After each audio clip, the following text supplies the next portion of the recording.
Hello everyone, ये है battle through the when season 7 part 420। और अगर आपने प्रीवियस एपिसोड ना देखा हो तो लिंक डिस्क्रिप्शन में मिल जाएगा। तो पिछले एपिसोड में मैंने देखा कि शव नालेन किंगलिंग के साथ फ्लावर सेक्ट के अंदर एंटर कर चुका था, जहाँ का नजारा देखने के बाद तो किंगलिंग पूरी तरह से शॉक्ड हो गई थी, क्योंकि वो जगह बहुत ज्यादा ब्यूटीफुल होती है। जबकि दूसरी तरफ एक्टिंग चीफ और यहोवा का फाइट यूनिट से होने वाली थी, लेकिन इससे पहले यूनिट अपने कदम को आगे बढ़ाती उससे पहले उस जगह पे शव आ चुका था, जिसने ये कहते हुए यूनिट को पीछे कर दिया कि इन दोनों को मैं अकेले संभाल सकता हूँ। दूसरी तरफ यूनिट को भी साउन पे पूरी तरह से विश्वास था, जिस वजह से यूनिट थोड़ा सा बहस करते हुए उस जगह से चली गई, जबकि यहोवा और साउन के बीच फाइट शुरू हो गई। साथ ही इस बैटल की स्टार्टिंग में यहोवा ने समझ लिया था कि इस फाइट को उसने जीत लिया है, क्योंकि साउन का पावर लेवल डाजुंग के सेकंड स्टार पे था, जबकि वो खुद 6 स्टार डाजुंग पे है। मगर जैसे जैसे वो साउन से लड़ रहा था उसी तरह से उसे समझ में आ रहा था कि साउन को हराना इतना भी आसान नहीं होगा। और इसी बीच साउन ने अपनी स्काई 3 मिस्ट्रीज चेंज टेक्निक का इस्तेमाल करते हुए अपनी पावर लेवल को और भी बढ़ा दिया, जिसके बाद साउन अपने एंग्री बुद्धा लोटस को बनाने लगा, जिसे उसने यहोवा की तरफ शूट कर दिया। दूसरी तरफ यहोवा एंग्री बुद्धा लोटस की खतरनाक पावर को देखने के बाद काफी डर गया, इसलिए उसने अपनी हार को एक्सेप्ट कर लिया। जिसके बाद एक्टिंग चीफ ने चीफ की टोकन यूनिट को दे दिया, लेकिन शुरुआत में यूनिट उस टोकन को नहीं लेना चाहती थी, पर साउन के समझाने के बाद यूनिट ने उस टोकन को रख लिया। लेकिन तभी फर्स्ट आइलैंड ने कुछ ऐसा कहा जिसे सुनने के बाद एक्टिंग चीफ को काफी गुस्सा आ गया था। तो अब आ गए इस एपिसोड की शुरुआत भी उसी जगह से होती है जहाँ फर्स्ट आइलैंड यूनिट से कह रही थी कि चीफ की पोजीशन संभालने के लिए तुमसे बेहतर कोई भी नहीं है। दूसरी तरफ ये सुनने के बाद तो एक्टिंग चीफ को काफी गुस्सा आ गया, लेकिन इसके बावजूद एक्टिंग चीफ जानते थे वो गुस्से में आकर फर्स्ट आइलैंड के सामने उससे कुछ भी नहीं कह सकती, नहीं तो उसकी सिचुएशन और भी बिगड़ जाएगी। इसलिए वो बात को घुमाते हुए कहती है, मैं परफॉर्म जुआन सेक्ट को अपने दोस्त बनाने के लिए काफी समय से कोशिश कर रही हूँ, ताकि परफॉर्म जुआन सेक्ट से हमारे रिश्ते काफी अच्छे हो जाए, जिसके बाद हमारा फ्लावर सेक्ट और भी ऊंचाइयों पे पहुंच सकता है। मगर सावन ने मेरे पार्टनर को काफी बेइज्जत किया है, जो खुद भी परफॉर्म जुआन सेक्ट का एक पावरफुल मेंबर है। और जैसे सावन ने हमारे सेक्ट के अंदर आकर मेरे पार्टनर को बेइज्जत किया है, मुझे नहीं लगता इसके बाद परफॉर्म जुआन सेक्ट हमारे फ्लावर सेक्ट के साथ कोई रिलेशनशिप रखेगा, क्योंकि जब उन्हें पता चलेगा हमारे फ्लावर सेक्ट के अंदर एक अजनबी घुसकर उनके परफॉर्म जुआन सेक्ट के एक मेंबर को घायल कर दिया और साथ ही उनकी बेइज्जती, मगर हमने उस अजनबी को जाने दिया, जिससे परफॉर्म जुआन सेक्ट हमसे और भी ऑफेंड हो जाएंगे। दूसरी तरफ एक्टिंग चीफ की बातों को सुनने के बाद तो फ्लावर सेक्ट की फर्स्ट आइलैंड को काफी गुस्सा आ रहा था, मगर वो जानती थी उसने जो भी कहा बिल्कुल सही है। और आप लोगों को कंफ्यूजन ना हो इसलिए मैं आपको बता दूं, परफॉर्म जुआन सेक्ट और फ्लावर सेक्ट भले ही काफी पावरफुल हो, लेकिन इसके बावजूद परफॉर्म जुआन सेक्ट को ज्यादा ही पावरफुल है। साथ ही साथ एक्टिंग चीफ की शादी परफॉर्म जुआन सेक्ट के उस मेंबर से होने वाली थी,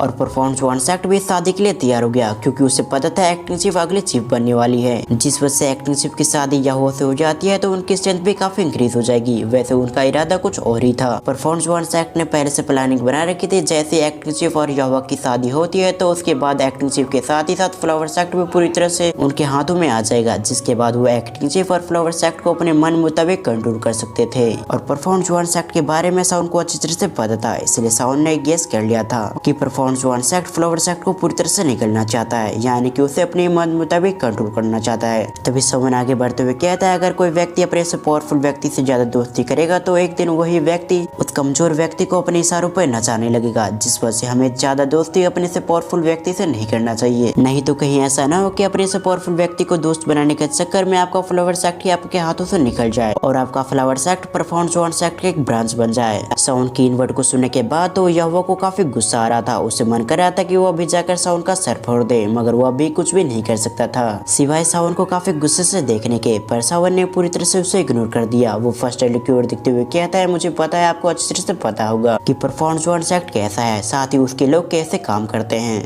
इसलिए अगर आपने परफॉर्म जुआन सेक्ट से ज्यादा रिलेशनशिप बनाने की कोशिश की तो काफी गड़बड़ हो सकती है। जबकि साउन के आखिरी शब्दों को सुनने के बाद तो एक्टिंग को काफी गुस्सा आ गया था। वो साउन की ओर देखते हुए कहती है, ऐसा कुछ भी नहीं होगा, तुम बस फर्स्ट आइलैंड को भड़काने की कोशिश कर रहे हो ताकि परफॉर्म जुआन सेक्ट और फ्लावर सेक्ट एक ना हो पाए। लेकिन साउन ने उसे पूरी तरह से नजरअंदाज कर दिया। तभी साउन के मन में एक आइडिया आया, जिस वजह से उसके चेहरे पे स्माइल आ गई। तभी साउन फर्स्ट आइलैंड की ओर बढ़ते हुए उसे ग्रीट करते हुए कहता है, अगर आप चाहे तो आप परफॉर्म जुआन सेक्ट को छोड़कर फुल मिस्टर पोलैंड के दोस्त बन सकते हैं। और जहाँ तक रही इंटेंशन की बात, तो आपको पता ही होगा कि फुल मिस्टर पोलैंड के चीफ मेरे मास्टर याओलो हैं, जिनके इरादे के बारे में सभी को पता है कि वो मेरे मास्टर कैसे हैं। इसीलिए मैं अपने फुल मिस्टर पवन की ओर से फ्लावर सेक्ट का दोस्त बनना चाहता हूँ। सावन की पूरी बात सुनने के बाद फर्स्ट एल्डर के चेहरे पे स्माइल आ चुकी थी। वो सावन की ओर देखते हुए कहती है, पूरे सेंटर प्लेन में ऐसा कोई व्यक्ति नहीं है जिसे तुम्हारे मास्टर के बारे में ना पता हो। साथ ही यावलो के रेपुटेशन पे कोई भी उंगली नहीं उठा सकता। इसीलिए फर्स्ट एल्डर सावन की इन बातों से एग्री हो जाती है। फिर वो अनाउंसमेंट करते हुए कहती है, आज से ऑफिशियल तौर पर यूनियन हमारे सेक्ट की हेड है और इसके खिलाफ कोई भी नहीं जा सकता,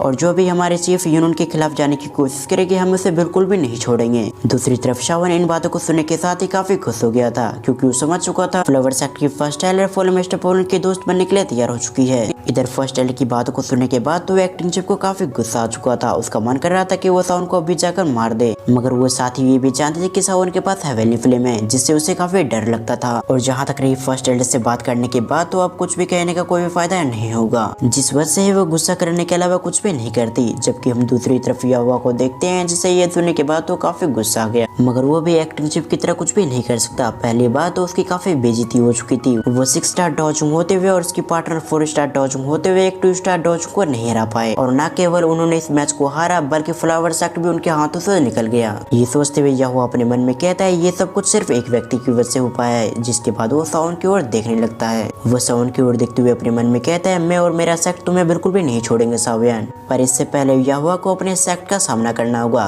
क्योंकि जैसे याहुआ सेक्ट के अंदर जाएगा तो उसे सब कुछ रिपोर्ट करना होगा अपने सेक्ट को, कि कैसे एक 2 स्टार डॉजिंग ने एक 4 स्टार डॉजिंग और उसे हरा दिया। जो सब सोचते हुए काफी पसीने आ रहे थे। तभी वो अपने आप को शांत करते हुए फर्स्ट एल्डर की ओर देखते हुए कहता है, फिर आप जबकि आपने फैसला कर लिया कि आप फुल मिस्टर पवन से दोस्ती करना चाहते हैं, तो कहीं ऐसा ना हो कि इन फ्यूचर आपको काफी रिग्रेट करना पड़े कि आपने परफॉर्मेंस 1 सेक्ट को छोड़कर फुल मिस्टर पवन को क्यों चुना। याहुआ की धमकी सुनने के बाद फर्स्ट एल्डर उसकी ओर देखते हुए उसकी बातों को जवाब देते हुए कहती है, तुम्हें फिक्र करने की जरूरत नहीं है, मैं कभी भी अपने फैसले पे रिग्रेट नहीं करूंगी। ये सब फ्लावर सेक्ट की फर्स्ट एल्डर ऐसे ही नहीं कह रही, बल्कि इसके पीछे एक कारण था। उसे भी पता चल चुका था कि यावलो ने बैंग सिंह पे एडवांस कर चुका है, जिस वजह से फुल मिस्टर पवन काफी स्पीड से ऊंचाइयों पे जाने वाली है। और यावलो का रेपुटेशन काफी अच्छा था, जिससे सभी को पता था कि यावलो काफी अच्छा इंसान है, जिस पर आंख बंद करके भी विश्वास किया जा सकता है। जबकि परफॉर्मेंस 1 सेक्ट के इरादे बिल्कुल भी अच्छे नहीं होते, इसलिए उन्होंने ये डिसीजन लिया था। फर्स्ट एल्डर की बातों को सुनने के बाद तो याहुआ और भी गुस्सा हो गया, लेकिन वो जानता था अब इस जगह पर रुकने का कोई फायदा नहीं है, इसलिए ही याहुआ काफी गुस्से में उस जगह से निकल गया। दूसरी तरफ हम एक्टिंग चीफ को देखते हैं, जो याहुआ को रोकना चाहती थी, मगर वो समझ चुकी थी उसकी जितनी बेइज्जती हुई है उसके बाद याहुआ यहाँ पर नहीं रुकने वाला। और साथ ही जो उनकी शादी होने वाली थी अब भविष्य में उनकी शादी नहीं होगी। जो सब सोचते हुए एक्टिंग चीफ उस जगह पर गिर गई। जबकि हम फ्लावर सेक्ट के डिसेबल को देखते हैं, जो यूनियन को रिस्पेक्ट देने के लिए अपने घुटनों पे आ चुके थे। अब हम अगले सीन में सावन को देखते हैं, जो एक जगह पे आ चुका था अपने बोन चिलिंग फिल्म को रिफाइन करने के लिए, क्योंकि जब से सावन का सामना 90 अंजुन से हुआ था तब सावन समझ चुका था कि अब उसे अपनी ताकत और भी बढ़ानी होगी। और उस समय सावन को बचाने के लिए मास्टर यारो खुद ना आते तो शायद सावन मारा जाता। इसलिए सावन अपने मन में कहता है, मुझे जल्द से जल्द अपनी पावर को और भी बढ़ानी होगी, तब जाकर मैं इन फ्यूचर 80 अंजुन और 90 अंजुन से लड़ पाऊंगा और उसका सामना कर पाऊंगा। क्योंकि अगर मैं इस स्ट्रेंथ के साथ उनके सामने गया तो वो मुझे चीटू की तरह मसल देंगे। और जहाँ तक रही मास्टर की बात, तो मैं हमेशा मास्टर के पीछे छुप नहीं सकता, मुझे अपने ऊपर ही डिपेंड होना होगा। मगर बोन चिलिंग फिल्म को रिफाइन करने से पहले सावन अपनी खोई हुई स्ट्रेंथ को वापस पाना चाहता था, इसलिए सावन अपनी दुख को रिकवर करने लगता है। और लगभग आधे घंटे के अंदर सावन ने अपनी पुरानी स्ट्रेंथ को वापस रिकवर कर लिया, क्योंकि सावन ने जब अपने एंग्री बुद्धा लोटस का इस्तेमाल किया था तो उसकी आधी से ज्यादा एनर्जी उसी में चली गई थी।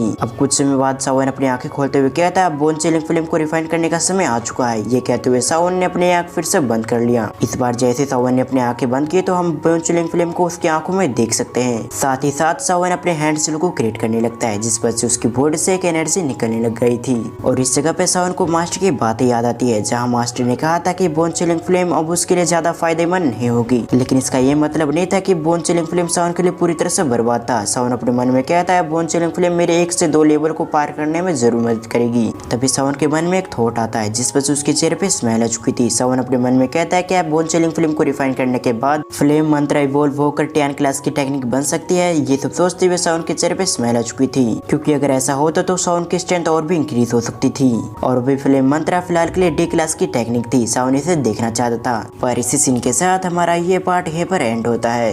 वैसे मैं आपको कुछ बात इन्फॉर्म कर दूं कि कुछ समय तक अभी फाइट नहीं चलने वाली, लेकिन इसके बावजूद आगे की स्टोरी काफी अच्छी है, इसलिए मैं उम्मीद करूंगा कि आप आगे के एपिसोड भी जरूर देखेंगे। और आज के वीडियो में इतना ही। आपको ये वीडियो कैसे लगे आप मुझे कमेंट करके जरूर बताएं। साथ ही इस वीडियो का लाइक टारगेट है 1000। मैं उम्मीद करूंगा कि आप इस वीडियो का लाइक टारगेट जल्दी कंप्लीट करेंगे। सो वीडियो को फुल वॉच करने के लिए थैंक्स फॉर वॉचिंग।